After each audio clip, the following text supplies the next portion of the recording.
Hello बच्चों, let's read our question first that says if yt satisfy the differential equation y dash t plus 2yt is equal to 2e to the power minus 2t and y at 0 is equal to 2, then y at 1 is equal to, and our options are 3 by e, 3 by e square, 4 by e and 4 by e square. अब देखो हम इस question का की concept देखते हैं. The key concept for this question is, देखो अगर हमारे पास में कोई डिफरेंशियल इक्वेशन है in the form of dy divided by dx plus py is equal to q.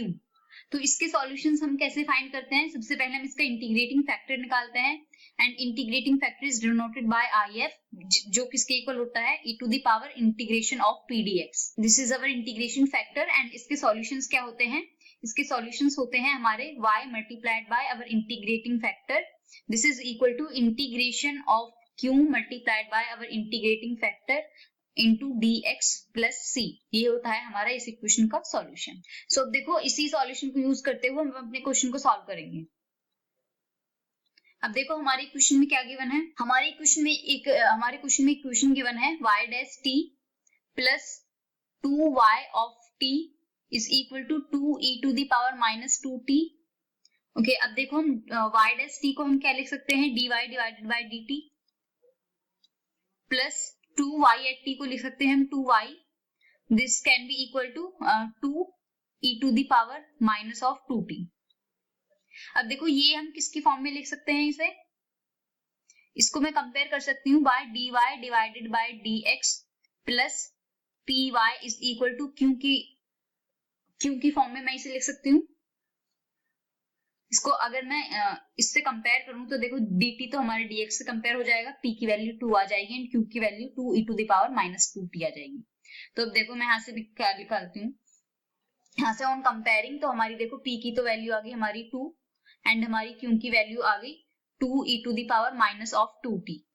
तो अब देखो हमारा इंटीग्रेटिंग फैक्टर क्या होगा? वो होगा e to the power integration of p dt and this is equal to integration of 2 dt and this is equal to e to the power 2t. तो ये आ गया हमारा इंटीग्रेटिंग फैक्टर. अब देखो हम इसके इक्वेशन के सॉल्यूशंस निकालेंगे. अगर देखो की कॉन्सेप्ट देखेंगे तो ये आएगा y इंटू इंटीग्रेटिंग फैक्टर. तो y into integrating factor is e to the power 2t and this is equal to integration of, देखो integration of q and q की वैल्यू क्या है? 2 e टू द पावर, देखो क्या आ जाएगा? Integration of q which is 2 e to the power minus of 2t multiplied by our integrating.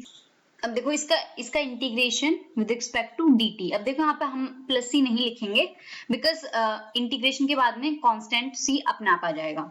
तो देखो इसको हम सॉल्व करेंगे, आएगा y e to the power 2t is equal to, देखो e to the power minus 2t plus 2t क्या आ जाएगा? e to the power 0. इन दोनों को जब हम कंबाइन करेंगे तो ये तो बन जाएगा 1. तो ये बनेगा integration of 2 dt which is equal to 2t and plus ये विदाउट लिमिट वाला इंटीग्रेशन है तो प्लस कांस्टेंट c.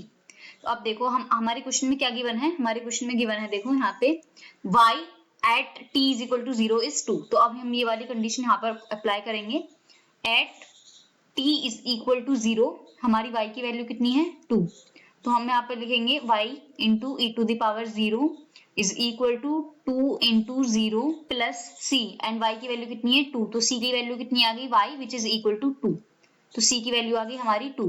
अब हम c की वैल्यू को इस इक्वेशन में पुट करेंगे. इस इक्वेशन में suppose let call this equation number first. तो ये क्या आएगी? y e to the power 2t is equal to 2t plus 2.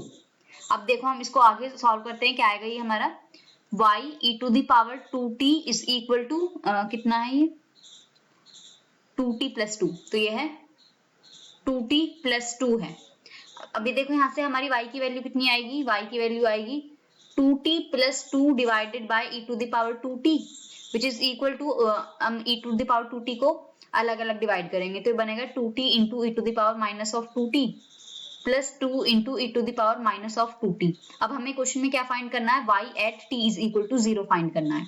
तो हम इस इक्वेशन में y t की वैल्यू 1 रखेंगे. तो क्या बनेगा हमारा? y at 1 is equal to 2 into e to the power minus 2 plus 2 into e to the power minus 2 which is equal to 4 e to the power minus 2. तो यहाँ पे y at 1 क्या आ जाएगा 4 divided by e square. अब देखो हम option check करते हैं which option is correct. So our correct option for this question is option number D. Hope you understood it well. Best of luck. Thank you.